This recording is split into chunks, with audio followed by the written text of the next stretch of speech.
Hello. आज हम लोग 10th क्लास का फिजिक्स शुरू करने वाले हैं, चैप्टर नंबर 1, जिसका नाम है प्रकाश का परावर्तन। ठीक है, तो आज हम लोग पढ़ेंगे प्रकाश का परावर्तन। तो प्रकाश का परावर्तन क्या होता है? ठीक है, तो इससे पहले हम लोग समझेंगे कि प्रकाश क्या होता है। तो प्रकाश वह कारक है, प्रकाश वह कारक है जिसकी सहायता से हम वस्तुओं को देखते हैं। जैसे रात में हम लोग को कोई वस्तु दिखाई नहीं देता है, क्यों? क्योंकि वहां प्रकाश नहीं होता है। तो यानी कि जो नहीं होता है, जिसके वजह से दिखाई नहीं देता है, वही क्या है? प्रकाश है। और जब प्रकाश रहता है तो हम लोग को दिखाई देता है। एक्चुअली में हम लोग को दिखाई कैसे देता है? तो प्रकाश जब किसी वस्तु से टकरा कर हमारी आंखों तक पहुंचती है, तब हम उस वस्तु को देख पाते हैं। ठीक है, तो ये हम लोग जान गए कि देखने के लिए प्रकाश की जरूरत होता है। अब आगे हम लोग जाने कि प्रकाश का स्रोत क्या है। ठीक है, अगला टॉपिक है प्रकाश का स्रोत। तो जिस वस्तु से प्रकाश निकलता है, जिस वस्तु से प्रकाश निकलता है, यानी जो वस्तु प्रकाश उत्सर्जित करता है, उसे कहते हैं प्रकाश का स्रोत। जैसे प्रकाश का स्रोत में आपको हो जाएगा सूर्य, तारे, लालटेन, जलती हुई मोमबत्ती इत्यादि। अब ये जो प्रकाश स्रोत है वो दो प्रकार के होते हैं। एक होता है मानव निर्मित और एक होता है प्राकृतिक। एक क्या होता है? मानव निर्मित और एक होता है प्राकृतिक स्रोत। मानव निर्मित स्रोत वो होता है जिसको मनुष्य ने निर्माण किया है या मनुष्य ने आविष्कार किया, जैसे लालटेन, जलता हुआ बल्ब और भी मोमबत्ती सब है, मानव निर्मित प्राकृतिक स्रोत है। और प्राकृतिक स्रोत वैसा स्रोत होता है जिसको मानव ने नहीं बनाया, जैसे सूर्य, तारे, ये सब मानव ने नहीं बनाया है। तो इतना हो गया प्रकाश का स्रोत। चलिए अब आगे बढ़ते हैं। के बाद है प्रकाश का स्रोत। अभी हम लोग पढ़ लिए प्रकाश का स्रोत दो प्रकार के होते हैं। अच्छा, प्रकाश एक्चुअली होता क्या है? तो प्रकाश में होता है कि प्रकाश एक प्रकार का ऊर्जा है। प्रकाश एक प्रकार का ऊर्जा है। इसमें क्या होता है कि कोई दूसरा ऊर्जा का रूपांतरण प्रकाश ऊर्जा में होता है। जैसे हमने पढ़ा था जलती हुई मोमबत्ती, जलती हुई मोमबत्ती, तो उसमें क्या होता है? मोमबत्ती में और बत्ती के बीच एक रासायनिक अभिक्रिया होता है और उस रासायनिक अभिक्रिया के फलस्वरूप प्रकाश उत्सर्जित होता है। तो हम कहेंगे कि वहां रासायनिक ऊर्जा का परिवर्तन हुआ प्रकाश ऊर्जा में। जैसे बिजली से बल्ब जलता है तो वहां पे विद्युत ऊर्जा का रूपांतरण होता है प्रकाश ऊर्जा में। तो यहाँ से ये भी हम लोग कह सकते हैं कि प्रकाश जो है सो ऊर्जा का एक स्रोत है। प्रकाश एक ऊर्जा का स्रोत है जिसका विभिन्न तरह से हम लोग उपयोग करते हैं, ये आगे चल के पढ़ेंगे। ठीक है, अब जो वस्तु है, वस्तु को प्रकाश निकलने और ना निकलने के आधार पे दो वर्गों में बांटा गया है। एक को कहा गया है दीप्तिमान और एक को कहा गया है अप्रदीप्त। यह दीप्तिमान को प्रदीप्त भी कहते हैं। वैसे वस्तुएं जो सब प्रकाश का स्रोत है, जो प्रकाश का स्रोत है, मतलब जिनसे प्रकाश निकलता है, जिनसे प्रकाश उत्सर्जित होता है, वैसे वस्तुओं को दीप्तिमान या प्रदीप्त वस्तु कहते हैं। जैसे सूर्य हो गया, जलती हुई मोमबत्ती हो गया, लालटेन हो गया, ये सब हो गया। और दूसरा जो होता है अप्रदीप्त वस्तु, वैसे वस्तुएं जिनसे प्रकाश उत्सर्जित नहीं होता है। जैसे में निर्जीव वस्तुएं, जैसे हो गया कुर्सी, टेबुल, लोहा, ये सबसे प्रकाश उत्सर्जित नहीं होता। तो ये सब हो गया अप्रदीप्त वस्तु। अच्छा, एक चीज अगला टॉपिक और पढ़ना है हम लोग को, प्रकाश का प्रकीर्णन। प्रकाश जो है, या सूर्य का प्रकाश ले लीजिए या कोई भी प्रकाश, जब धूल कणों, जिसको सूक्ष्म कण कहते हैं, सूक्ष्म कण में धूल कण ये सब होता है, इस सब पर पड़ता है तो उसमें से कुछ ऊर्जा को वो कण अवशोषित कर लेते हैं, लेकिन बाकी को क्या करते हैं? वो चारों ओर फैला देते हैं। तो प्रकाश जब सूक्ष्म कणों पर पड़ता है तो फैलने की प्रक्रिया को हम लोग क्या कहते हैं? प्रकाश का प्रकीर्णन कहते हैं। समझ गए? फैलने की प्रक्रिया को क्या कहते हैं? प्रकाश का प्रकीर्णन। उसी के वजह से हम लोग को देखिए, दिन में जहां पे सूर्य का प्रकाश नहीं पहुंच रहा है डायरेक्ट, वहां भी दिखाई देता है। जैसे देखिए यहाँ पे बोर्ड है, ठीक है, यहाँ पे सूर्य का प्रकाश तो नहीं आ रहा है, फिर भी हम लोग को यह दिखाई दे रहा है। क्यों? क्योंकि जब उधर सूक्ष्म कणों पर पड़ रहा है तो वहां से टकरा कर प्रकाश रिफ्लेक्ट हो रहा है और रिफ्लेक्ट होकर इधर भी पहुंच रहा है, तो हम लोग घर के अंदर की वस्तुओं को भी देख पाते हैं। उसका वजह क्या है? तो उसका वजह है प्रकाश का प्रकीर्णन। तो इसका डिफिनेशन समझ में आ गया। प्रकाश जब सूक्ष्म कणों पर पड़ता है तो चारों ओर फैल जाता है, इसी को कहते हैं प्रकाश का प्रकीर्णन। यहाँ तक क्लियर है? एकदम स्पष्ट। अगला जो हम लोग को टॉपिक पढ़ना है वो है प्रकाश की किरण। प्रकाश की किरण किसे कहते हैं?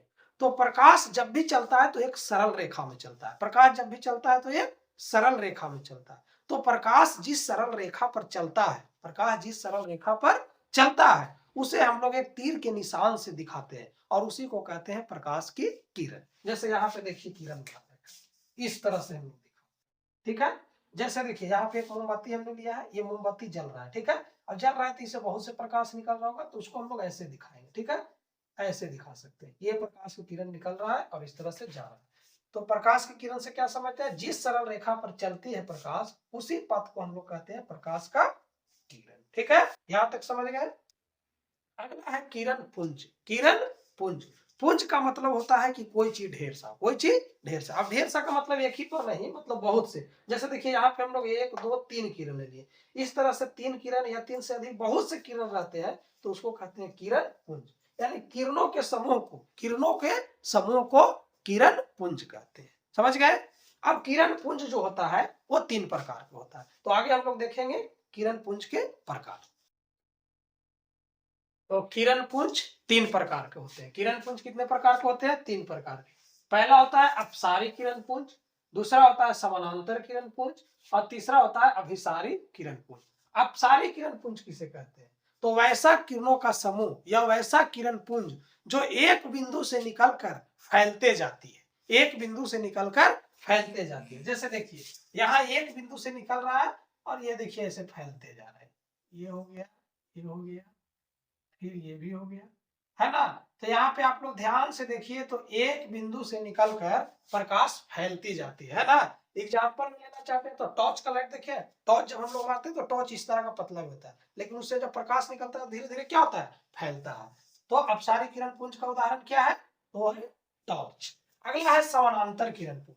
समानांतर किरण पुंज में होता है कि बिल्कुल ये जो किरणें होते हैं ये एक दूसरे के समानांतर होते हैं, कहीं भी कितना दूरी तक जाएगा तो इन लोग के बीच की दूरी हमेशा बराबर रहेगा, ना सटेगा और ना ही इससे दूर हटेगा, ठीक है। अब इसको यदि आप समझना चाहते हैं तो जो भी किरणें अनंत दूरी से आती है, जो भी किरणें अनंत दूरी से आती है उसे समानांतर माना जाता है। अथवा फिर आपने देखा होगा एक होता है रेजर लाइट, देखे हैं, उसको जब भी ऐसे जलाइएगा रेड कलर का होता है, हम सीधा जाएगा बिल्कुल, है ना। तो उसको हम लोग क्या कर सकते हैं, समानांतर किरण पुंज कहते हैं। अगला है अभिसारी किरण पुंज। अभिसारी किरण पुंज में क्या होता है कि बहुत से किरण आते हैं और वो क्या होते हैं, एक बिंदु पर केंद्रित हो जाता है, एक बिंदु पर केंद्रित। जैसे हम लोग जब बच्चा थे पढ़ते थे तो उस समय हम लोग को एक इंस्ट्रूमेंट बॉक्स मिलता था, है ना। उसमें देखिए एक तरह इस तरह का कुछ एक लेंस होता था, ठीक है। और इसमें जो भी ऐसे किरणें पड़ता है, ठीक है, ये क्या करता है, देखिए ऐसे आया और यहाँ से देखिए ऐसे एक बिंदु पर क्या हो जाता था, केंद्रित हो जाता था, एक बिंदु पर ऐसे केंद्रित। और यहाँ पे हम लोग एक कागज रख के इसको जला कर देखते थे, है ना। तो क्या होता था, जितने भी किरणें हैं ये सब जब एक बिंदु पर केंद्रित हो जाएंगे तो ये पूरा हिट होगा कि नहीं, और कागज जल जाता था, ठीक है। तो यहाँ से लेकर ये जो नीचे का जो ये किरणों का समूह है, इसको हम लोग कहेंगे अभिसारी किरण पुंज, समझ गए। तो इसको क्या बोलेंगे हम लोग, अभिसारी किरण पुंज। तो किरण पुंज समझ में आ गया, 3 प्रकार के होते हैं। अपसारी एक बिंदु से निकलकर फैलते जाता है, समानांतर जो सीधी रेखा में चलता है, बिल्कुल दूरी सबका समान हमेशा रहता है, और अभिसारी में क्या होता है कि बहुत से जो किरणें हैं वो एक बिंदु पर केंद्रित हो जाता है, तो इसको कहते हैं अभिसारी किरण पुंज। अभिसारी मतलब होता है एक बिंदु पर इकट्ठा होना, अपसरित मतलब होता है फैलना, अपसरित मतलब फैलना, और समानांतर मतलब होता है बिल्कुल सीधा निकल जाना। तो इतना समझ गए। चलिए अब जो है सो प्रकाश को इधर से उधर पार होने और ना पार होने के आधार पे पदार्थों को 3 भाग में बांटा गया है। पहला जो है वो है पारदर्शी पदार्थ। पारदर्शी पदार्थ किसे कहते हैं, तो वैसा पदार्थ जिनसे होकर प्रकाश आसानी से पार कर जाए उसे कहते हैं पारदर्शी पदार्थ। या दूसरे शब्दों में ऐसे भी हम लोग समझ सकते हैं कि वैसा पदार्थ जिसके आर पार हम लोग देख सके, आर पार हम लोग आसानी से देख सके, उसको कहते हैं पारदर्शी पदार्थ। जैसे देखिए हवा है कि नहीं, यहाँ पे तो हवा के इस पार से उस पार हम लोग देख पा रहे हैं, या प्रकाश को भी हवा नहीं रोक पाता है, तो क्या हो गया, हवा क्या हो गया, हवा आपका हो गया पारदर्शी पदार्थ। उसी तरह से पानी में भी हम लोग देख सकते हैं, उसी तरह से कांच भी है। तो ये 3 को क्या हो गया, पारदर्शी पदार्थ। इस तरह के और भी बहुत से पदार्थ है, ठीक है। तो पारदर्शी पदार्थ का डिफिनेशन क्या होगा कि जिनसे होकर प्रकाश आसानी से पार कर जाता है, या जिसके आर पार हम लोग आसानी से देख सकते हैं, उसे पारदर्शी पदार्थ कहते हैं। अगला है अपारदर्शी पदार्थ। अपारदर्शी पदार्थ किसे कहते हैं, तो जिनसे होकर प्रकाश पार नहीं कर पाता है उसे कहते हैं अपारदर्शी पदार्थ। तो ज्यादातर जो वस्तुएं हैं वो ज्यादातर क्या है, अपारदर्शी होते हैं, है ना। जैसे लकड़ी हो गया, लोहा, सबसे पार करेगा नहीं कर पाएगा, तो ये सब हो गया अपारदर्शी पदार्थ। अगला है पारभासी पदार्थ। ये क्या होता है, इसमें पारदर्शी और अपारदर्शी दोनों का कुछ कुछ गुण मिला हुआ है ना। ना इससे प्रकाश पूरा पार करता है और ना प्रकाश को पूरा रोक पाता है। मतलब अपने से होकर एक छोटा सा प्रकाश के भाग को पार होने देता है, पूरा पार नहीं होने देता है और पूरा रोकता भी नहीं है ना। तो इसको कहते हैं पारभासी पदार्थ। जैसे देखिए तेल लगा कागज, यदि ऐसे कागज रहेगा तो अपारदर्शी है, प्रकाश पार नहीं होगा, लेकिन उसमें तेल लगा दीजिएगा तो वो देखिएगा तो पार हो जाएगा, है ना। पारभासी पदार्थ जैसे कागज है, कागज पार नहीं होने देता है प्रकाश को, लेकिन उसमें तेल लग जाएगा तो पार हो सकता है। उसी तरह से घिसा हुआ कांच भी। अच्छा, एक इसका सबसे अच्छा उदाहरण है, वो क्या है, आंख का पलक। आंख का पलक, यहाँ पे आंख आप लोग लगा लीजिएगा, ये वाला जो होता है ये पलक, पलक हम लोग ऐसे बंद कर लेते हैं कि नहीं। आप देखिएगा रात में आप सोए हुए हैं और लाइट कट गया, ठीक है, और लाइट जब अचानक आएगा तो आपका आंख बंद रहेगा, फिर भी आपको पता चल जाएगा कि लाइट आ गया, है ना। तो ये वाला जो आंख का जो ऊपरी पलक है, ये भी क्या है, पारभासी पदार्थ है। समझ गए, तो इतना हम लोग समझ गए। चलिए अब हम लोग आगे बढ़ते हैं। चलिए अगला टॉपिक हम लोग का क्या है, प्रकाश का परावर्तन। प्रकाश का परावर्तन किसे कहते हैं, पहले ये जान लीजिए, ठीक है। तो जैसे हम लोग कोई वस्तु, जैसे मान के चलिए अकेले में कभी रहते हैं, गेंद लेकर रहते हैं, ऐसे दीवार पर फेंकते हैं गेंद को, तो फेंकते हैं तो वापस टकरा कर आता है कि नहीं। तो जो टकरा कर वापस आता है उसी को क्या कहते हैं, परावर्तन कहते हैं, ठीक है। तो जो प्रकाश टकरा कर लौटता है उसको कहते हैं प्रकाश का परावर्तन, और वो होगा गेंद का परावर्तन, ठीक है। तो ये परावर्तन जो होता है ना, वो ऐसे ही नहीं होता है, कुछ नियमों का पालन करते हुए होता है। हम लोग कुछ देर में इस नियम को भी जानेंगे। अभी ये जान लीजिए कि प्रकाश का जो परावर्तन होता है वो कुछ नियमों का पालन करते होता है, और जिस नियमों का पालन करते हुए परावर्तन होता है उन नियमों को ही कहते हैं प्रकाश का परावर्तन के नियम। क्या कहते हैं उसको, प्रकाश के परावर्तन के नियम, ठीक है। अच्छा देखिए, आप किसी भी किरण आरेख को जो हम लोग दिखाते हैं चित्र से, मान के चलिए अभी हम लोग यहाँ पे बनाएंगे ना एक चित्र, तब आप लोग को समझ में आएगा कि किरण आरेख किसको कहते हैं और प्रकाश का परावर्तन किसे कहते हैं, ठीक है। प्रकाश का परावर्तन तो आप समझ गए, जो टकरा कर लौटता है, और किरण आरेख जब भी चित्र हम बताएंगे ना तब आपको समझ में आएगा। अगला है परावर्तन के नियम। तो प्रकाश की किरण किसी सतह पर पड़कर, किसी सतह पर पड़कर जिन नियमों का पालन करते हुए लौटता है उन नियमों को कहते हैं प्रकाश का परावर्तन। तो प्रकाश का परावर्तन समझने से पहले कुछ चीजों को हम लोग को जानकारी होना जरूरी है ना। तो उसमें पहला है आपतित किरण, ठीक है। अच्छा, एक बात आप लोग और भी जान लीजिए कि प्रकाश का जो परावर्तन है, सतह जितना चिकना होगा, सतह जितना चिकना होगा परावर्तन उतना अच्छा होता है। मतलब ज्यादातर भाग को परावर्तित कर देता है चिकना रहने पर, और उखड़ा रहने पर क्या होता है कि बहुत कम भाग को परावर्तित करता है, ज्यादातर को क्या कर लेता है, अवशोषित कर लेता है, ठीक है। तो यहाँ पे हम लोग एक परावर्तन के नियम को समझने के लिए एक डायग्राम बनाएंगे, है ना। तो उसके लिए हम लोग एक यहाँ पे ये दर्पण लिए। दर्पण का मतलब क्या होता है, आईना। आपके घर में भी आईना होगा, शीशा देखे ना, आईना चेहरा देखते हैं ना, वही क्या है, दर्पण है। तो दर्पण कैसा होता है, समतल दर्पण होता है ना। इसको हम लोग समझ सकते हैं इससे भी, जैसे मान लीजिए देखिए ये हो गया आपका दर्पण इस तरह से, ठीक है ना, इस तरह से ये दर्पण है, ठीक है। तो बोर्ड पर हम लोग एक रेखा से दिखाते हैं, लेकिन ये इस तरह का ये दर्पण है, समझ गए।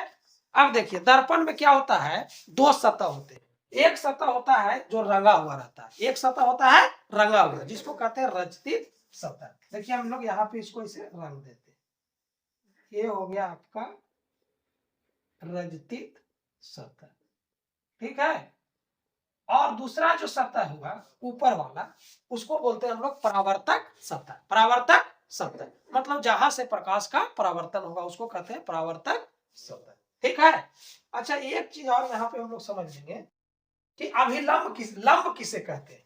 जैसे मान लिया जाए कोई ऐसे है रेखा, अब इस पर जो 90 डिग्री का कोण बनाते हुए रेखा आएगा ना, इसी को क्या कहते हैं हम लोग, लंब कहते हैं, ठीक है।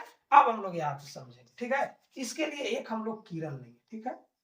ये देखिए इस तरह से आया ये किरण, इस तरह से आया, ठीक है। और आके ये दर्पण पे क्या हुआ, पड़ा, ठीक है। दर्पण के किसी बिंदु पे पड़ा। अच्छा, बिंदु समझते हैं कि नहीं, जैसे ये बोर्ड बना हुआ है ये भी क्या है, बिंदुओं से बना हुआ है, ठीक है। जैसे देखिए एकदम नजदीक नजदीक बिंदु ऐसे दीजिए, तो नजदीक नजदीक बिंदु देने से क्या होता है, एक रेखा बन जाता है। और इस तरह से रेखा रेखा एकदम सटल सटल रहेगा तो क्या होगा, पूरा सरफेस बन जाएगा कि नहीं। तो कोई भी सतह जो बना हुआ होता है वो बिंदुओं से बना हुआ होता है। किससे बना होता है? बिंदुओं से। तो यहाँ पे हम लोग दर्पण लिए, तो दर्पण पे भी अनंत बिंदु है ना? इस तरह से तो अनंत बिंदु है ना? तो ये हो गया, ये जो आने वाला किरण है, ये क्या है? आने वाला किरण, ठीक है। तो इसका नाम क्या देते हैं? तो इसको हम लोग डिफिनेशन बोल सकते हैं कि दर्पण पे आकर पड़ने वाली किरण, दर्पण पे आकर पड़ने वाली किरण को आपतित किरण कहते हैं। क्या कहते हैं इसको? आपतित किरण। देखिए सब छोटा छोटा, इसका डिफिनेशन लिखने की जरूरत नहीं है। दर्पण पर आकर पड़ने वाले किरण को आपतित किरण कहते हैं, ठीक है। अब हम लोग जाने हैं कि जब आता है तो ये टकराकर वापस लौट जाता है। तो जैसे ही आपतित किरण आया, ठीक है, अब आपतित किरण दर्पण के कोई ना कोई बिंदु पर आया है, इस पर अनंत बिंदु है, इस पर अनंत बिंदु है। लेकिन जिस बिंदु पर आपतित किरण आया, जिस बिंदु पर आपतित किरण आया, ये बिंदु है सब थोड़ा स्पेशल हो गया, तो इसको हम लोग कहते हैं आपतन बिंदु। क्या कहते हैं? आपतन बिंदु। अब इसका डिफिनेशन लिखने की जरूरत है। आपतन बिंदु किसे कहते हैं? तो आपतित किरण दर्पण के जिस बिंदु पर आकर पड़ती है, उस बिंदु को क्या कहते हैं? आपतन बिंदु कहते हैं। अब एक बात आप लोग ध्यान रखिएगा कि जहां भी आपतन बिंदु आ जाए, आपतित किरण आ जाए, तो वहां पे लंब खींचना। क्या खींचना है? लंब। अभी लंब खींचकर बताया ना, लंब का मतलब 90 डिग्री का कोण बनाते हुए। किसके साथ? दर्पण के साथ, है ना? तो यहाँ पे एक हम लोग लंब खींचेंगे, ठीक है ना? और ये लंब एकदम सीधा होना चाहिए। लंब कितना होना चाहिए? सीधा। ये किसके साथ? ये दर्पण के साथ जब भी बनाएगा तो कितना का कोण बनाएगा? 90 डिग्री का कोण, ठीक है। अब देखिए यहाँ पे मेन चीज समझना है, ठीक है। ये लंब है, ये लंब है। अच्छा देखिए, ये मान लीजिए दर्पण है यहाँ, ठीक है, तो ये भी क्या है? लंब है। ये भी क्या है? लंब है। ये भी क्या है? लंब है। तो इस तरह से हम लोग कितना भी लंब खींच सकते हैं, लेकिन जो लंब आपतन बिंदु पर डाला जाएगा, उस लंब को स्पेशल नाम दिया जाएगा। उसको नाम क्या दिया जाएगा? अभिलंब। कहीं भी लंब डाले तो वो लंब कहलाएगा, लेकिन आपतन बिंदु पर लंब डालेंगे तो उसको क्या कहेंगे? अभिलंब कहेंगे। तो इसको हम लोग क्या नाम देंगे? अभिलंब। अब इसका डिफिनेशन आप लोग बोलिए, क्या हो जाएगा इसका डिफिनेशन? तो आपतन बिंदु पर खींचे गए लंब, आपतन बिंदु पर खींचे गए लंब को अभिलंब कहते हैं। इतना क्लियर हो गया? चलिए देखिए, अब एक बात आप लोग जान लीजिए यहां से कि आपतित किरण आता है अपना मन से, ठीक है। आपतित किरण आता है अपने मन से, लेकिन जाता है अभिलंब के मन से, है ना? जैसे हम लोग घर में होता है ना, कोई परिवार आते हैं, क्या बोलते हैं कि आए हैं अपना मन से, लेकिन जाना है हमारे मन से। तो यहाँ भी ये अभिलंब जो है वो क्या कहता है कि आया है तुम अपना मन से, लेकिन जाओगे हमारे मन से। अब कैसे जाओगे भाई? उसका मन क्या है? तो वो कहता है कि जितना डिग्री का कोण बना के तू मेरे साथ आया है, ठीक है ना, अभिलंब बोलता है कि जितना डिग्री का कोण बना के तू मेरे साथ आया है, उतना ही डिग्री का कोण बना के तुमको इधर जाना है ना? समझ गए? जितना डिग्री का कोण बनाकर आया है, उतना ही डिग्री का कोण बनाकर तुमको वापस जाना है। समझ गए? तो ये हो, ठीक है। तो ये वाला जो किरण है, ये जो किरण होगा, इसको कौन किरण हम लोग कहते हैं? चूंकि ये परावर्तन के बाद जा रहा है, परावर्तन के बाद जा रहा है, तो इसको हम लोग कहते हैं परावर्तित किरण। क्या कहते हैं? परावर्तित किरण। अच्छा, इसको परावर्तित किरण क्यों कहते हैं? क्योंकि ये दर्पण से परावर्तन के बाद जा रहा है, दर्पण से परावर्तन के बाद जा रहा है, तो इसको कहते हैं परावर्तित किरण। तो परावर्तित किरण का डेफिनेशन क्या हो जाएगा? दर्पण से टकराकर जाने वाली किरण, दर्पण से टकराकर जाने वाली किरण को परावर्तित किरण, और आने वाली किरण को आपतित किरण, ठीक है। देखिए, अब यहाँ पे हम लोग यहाँ तक पढ़ लिए। अगला है आपतन कोण। आपतन कोण किसे कहते हैं? तो ये क्या है? अभिलंब। ये क्या है? अभिलंब। तो अभिलंब और आपतित किरण के बीच जो कोण बना, इसको कहते हैं आपतन कोण। क्या कहते हैं इसको? आपतन कोण। और इसको छोटा आई से लिखते हैं, छोटा आई से। और अभी हम लोग क्या पढ़े कि जितना डिग्री का कोण बना के आया, उतना डिग्री का कोण बना के ही जाएगा। किसके साथ? अभिलंब के साथ। अच्छा, इसको क्या कहते हैं? इसको आर से लिखते हैं, ठीक है। और इसको कहते हैं परावर्तन कोण। क्या कहते हैं? परावर्तन कोण। इसको परावर्तन कोण क्यों कहते हैं? क्योंकि ये परावर्तित किरण और अभिलंब के बीच बने। आपतित किरण और अभिलंब के बीच बने कोण को आपतन कोण, और परावर्तित किरण और अभिलंब के बीच बने कोण को परावर्तन कोण, ठीक है। और ये दोनों क्या होता है? बराबर होता है। ये दोनों बराबर, आपतन कोण और परावर्तन कोण दोनों क्या होता है? बराबर होता है। तो परावर्तन के नियम में हम लोग सीखेंगे, ठीक है। अब आगे हम लोग क्या करेंगे, यहाँ लिखेंगे अब हम लोग परावर्तन का नियम, ठीक है ना। तो परावर्तन के दो नियम होते हैं, परावर्तन के दो नियम होते हैं, चलिए लिख देते हैं, ठीक है।